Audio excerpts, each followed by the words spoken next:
Sir, आप सभी का कैसे आप लोग उम्मीद करते हैं कि आप बहुत अच्छे होंगे। इंटरव्यू का आज 6वां दिन है और यूपी पीएससी के बाहर इस समय तमाम कैंडिडेट्स इंटरव्यू देके बाहर आ रहे हैं। अंदर तो इनका इंटरव्यू चल रहा है लेकिन बाहर भी एक इंटरव्यू उनको देना पड़ता है। तो क्या नाम आपका मैम? कंचन। कौन सा अटेम्प्ट है और कौन सा मीडियम है आपका? मेरा इंग्लिश मीडियम है। यूपी का मेरा पहला अटेम्प्ट है। और पहला इंटरव्यू ही है? हाँ जी, पहला। अच्छा, इससे पहले आप यूपी पीसीएस भी देती थी, यूपीएससी भी देती थी? यूपीएससी के मैंने 2 अटेम्प्ट लिखे हुए हैं। अच्छा, मतलब लिखे नहीं है, प्रीलिम्स दिया था। वो क्लियर नहीं हो पाया और मैंने हरियाणा के दिए हुए हैं लेकिन अच्छा। 3। एजुकेशन का बैकग्राउंड क्या रहा आपका? मैंने masters in pharmacy M pharma किया हुआ है। एम फार्मा आपने किया है। तो कैसा सवाल पूछा गया, कितना देर तक आपका इंटरव्यू चला? मैंने टाइम तो एग्जैक्टली नहीं देखा बट होगा वो 15 मिनट के करीब ही होगा। मेरा जो इंटरव्यू था वो मेरे जॉब पे मैंने, क्योंकि मैं कंसल्टिंग फर्म में जॉब की हुई है अलग अलग कंपनीज में, मैनकाइंड फार्मा में भी मैंने वर्क किया है, तो वो वहीं से पूछे थे। फार्मा बैकग्राउंड से वो बहुत क्वेश्चन पूछे, सिचुएशनल टाइप भी पूछा और उन्होंने 1-2 क्वेश्चन ऐसे पूछे। एक पूछा था कि राष्ट्रवाद और सांस्कृतिक राष्ट्रवाद में क्या अंतर है, और एक पूछा था जो पीछे फोटो लगी हुई थी अंबेडकर जी की, पटेल जी की और गांधी जी नहीं, सुभाष चंद्र बोस जी की, तो उनके बारे में पूछा था कि इनके बारे में कुछ थोड़ा बताओ। ऐसी क्वेश्चन पूछे। हॉबी से रिलेटेड कोई सवाल? हॉबी से रिलेटेड कोई सवाल? हॉबीज नहीं, उन्होंने हॉबीज नहीं पूछी, लेकिन उन्होंने मेरे से ये पूछा था कि जिस कंपनी में जैसे आप काम कर रहे हो, तो डेलॉयट के बारे में, डेलॉयट में वर्क किया है, तो डेलॉयट के अलावा और कौन सी कंपनीज हैं, क्या वहाँ पे कुछ पॉजिटिव चीज़ें बताओ, आपने क्या सीखा वहाँ से, और ये भी पूछा है कि वहाँ पे क्या प्रॉब्लम्स हैं। तो फिर प्रॉब्लम पे वो थोड़ा सा काउंटर क्वेश्चंस पूछे थे उन्होंने। तो यूपी पीएससी की तैयारी करने से पहले आपने कोचिंग किया था कि विदाउट कोचिंग सेल्फ स्टडी से? मैंने अलग अलग ऑनलाइन कोचिंग वगैरह ली है बट स्पेसिफिकली प्रॉपर इंस्टीट्यूट में जाके नहीं ली, ऑनलाइन सपोर्ट लिया है अलग अलग। जैसे मैंने PWOnlyIAS का सफलता बैच ज्वाइन किया था अभी यूपी के लिए, तो वो बहुत बेनिफिशियल था। बहुत बेनिफिशियल हाँ, वो बहुत था। तो कैसे तैयारी स्टार्ट करें जो बच्चे अभी बिगनर्स तैयारी शुरू करना चाहते हैं बिना कोचिंग के, कहाँ से वो क्या पढ़ें और बेसिक्स को कैसे मजबूत करेंगे?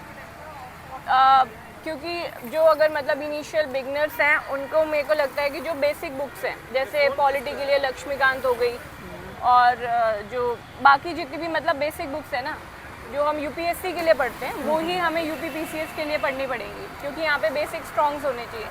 फिर करंट अफेयर्स अगर यूपी के लिए ही पूछे ना, तो जो करंट अफेयर्स है, क्योंकि यूपी के करंट अफेयर्स बिल्कुल डिफरेंट आते हैं, तो वहाँ पे आप सिर्फ मेरे ख्याल से एक उस पर रिलाई नहीं कर सकते प्रीलिम्स के लिए, क्योंकि तो आपने क्या सोच फॉलो किया था? मैंने घटना चक्र का जो ईयरली आता है वो किया था, और स्टडी फॉर सिविल सर्विसेज के भी आते हैं मंथली। पापा वीडियो जो आते हैं। पापा वीडियो मैंने वीडियो देखी थी बट उससे ज़्यादा मैंने उनका वो PDF परचेज करी थी।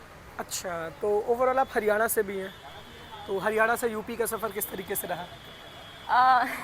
क्योंकि मैंने हरियाणा का क्या कहते हैं मेंस की तैयारी करी हुई है, और वो वहाँ पे लेकिन सब्जेक्ट्स जो हैं वो थोड़े डिफरेंट है। मतलब जीएस का पहले, अब डिफरेंट हो गया है, सिलेबस चेंज हो गया। पहले सिर्फ एक ही पेपर जीएस का आता था, यहाँ पे जीएस के 4 पेपर हैं प्लस यूपी का है, तो थोड़ा चैलेंजिंग था मेरे लिए, लेकिन मैंने कर लिया।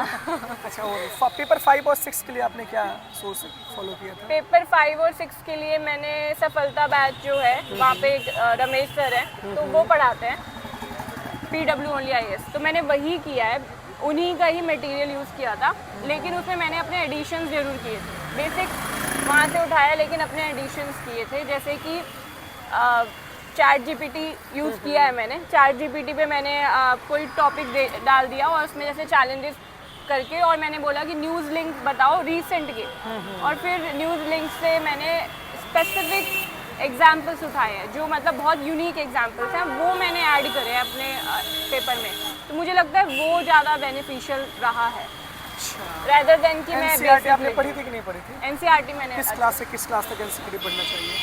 NCERT अगर आप बिल्कुल ही बिगनर हैं और आपका ग्रेजुएशन से मतलब वो सब्जेक्ट्स नहीं है जैसे ह्यूमैनिटीज़ का, तो मेरे ख्याल से आपको एक रीड करना चाहिए 6 से 12 तक की, और वैसे अगर स्पेसिफिकली एनसीईआरटी बाद में अगर आपको एक बेसिक थोड़ा बहुत पता है तो आपको 11-12 पे बेसिक फोकस कर लेना चाहिए। और एक पॉलिटी के लिए कॉन्स्टिट्यूशन एट वर्क है 11th क्लास की, उससे एक थियोरेटिकल अंडरस्टैंडिंग हो जाती है।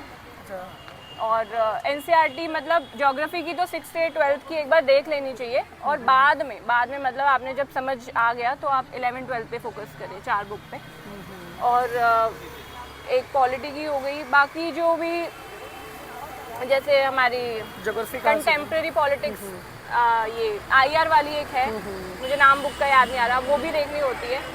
बेसिक अंडरस्टैंडिंग के लिए एनसीईआरटी पढ़नी तो पड़ेगी, लेकिन अगर आप बिल्कुल ही बिगनर है तो 6 से 12th करें, लेकिन अगर आप थोड़ा सा आपने प्रिपरेशन कर लिया है तो आप 11, 12, 9, 10 इस पे फोकस। PYQ आपने कितनी बार सॉल्व किया था? PYQ क्योंकि मैंने यूपीएससी की प्रिपरेशन करी है, और मैंने यूपीएससी के जितने भी PYQ हैं मैंने बहुत बार सॉल्व कर रखे हैं। कितनी बार? मैंने अगर मेरे को जैसे हिस्ट्री में प्रॉब्लम होती है तो मैंने वो 2-3 बार सॉल्व किए हैं, लेकिन बाकी मैंने एक बार। यूपी के जो हैं स्पेसिफिक यूपी के मैंने नहीं देखे थे। अच्छा, यूपीएससी और यूपीपीएससी में कितना फ़र्क है? यूपीएससी में क्योंकि मैंने तो मेरा प्री ही क्लियर नहीं हुआ था, बट मेजरली वो CSAT की वजह से नहीं हुआ था, तो मैं उसके बारे में मेंस के बारे में मैं कह नहीं सकती क्योंकि प्रिपरेशन करी है बट बहुत अच्छे से नहीं की। तो यहाँ पे जो है कि यूपीएससी में थोड़े से क्वेश्चन थोड़े से घुमा के पूछते हैं, यहाँ पे थोड़े से स्ट्रेट फॉरवर्ड है, तो मेंस में वो आपको हेल्प कर जाएगा। लेकिन प्रीलिम्स का ऑल टुगेदर थोड़ा डिफरेंट है, क्योंकि प्रीलिम्स में क्या है, यूपी में क्या कहते हैं, जो करंट अफेयर्स है ना वो काफ़ी ज़्यादा बिल्कुल डिफरेंट फैक्टर पे है, थोड़ा फैक्चुअल पूछते हैं, तो वहाँ पे आपको पढ़ना पड़ेगा उस हिसाब से। चलिए, ऑल द बेस्ट आपको। इंटरव्यू Thank आपका you. बहुत अच्छा रहा होगा। जल्दी से कमेंट शेयर लाइक करिए। Thank you.